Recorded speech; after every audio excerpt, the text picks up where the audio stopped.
Assalamualaikum warahmatullahi wabarakatuh. Nama saya Novitasari, NPM 21510200080 dari kelas D Prodi Perbankan Syariah. Di sini saya akan mengerjakan tugas qiraatul Quran, yaitu mereview jurnal dari tahun 2019 sampai 2022. Di sini saya mengambil jurnal pada tahun 2019 yang berjudul Analisis Kemampuan Membaca Al-Quran dalam Perspektif Sosiologi Pengetahuan. Materi yang saya ambil yaitu adab-adab dalam membaca Al-Quran. Dalam Islam, Al-Quran mengajarkan segala sesuatu lengkap dengan adab yang harus dilakukan oleh seorang muslim.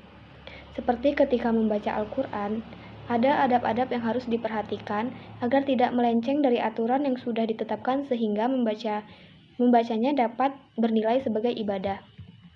Adapun adab-adab bagi orang yang membaca Al-Quran, yaitu yang pertama, badan senantiasa suci dari hadas kecil dan najis, hadas kecil maupun hadas besar dan najis.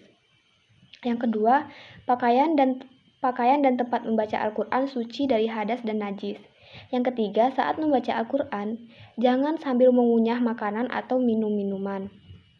Yang keempat, sebelum membaca Al-Quran, hendaknya membaca ta'awuz, bismillah, dan ketika sudah selesai membaca bacaan Shadaqallahul Azim.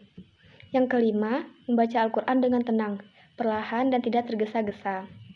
Yang keenam, bersikap tenang, menghadap kiblat, dan tidak disertai hati yang riya dan sombong. Yang ketujuh, niat membaca Al-Quran hanya karena ingin mendapat ridho dari Allah Subhanahu wa Ta'ala. Yang kedelapan, membaca Al-Quran dengan mengharap ke arah kiblat. Yang kesembilan, ketika ada bacaan ayat sajadah, hendaknya melakukan sujud tilawah atau membaca tasbih.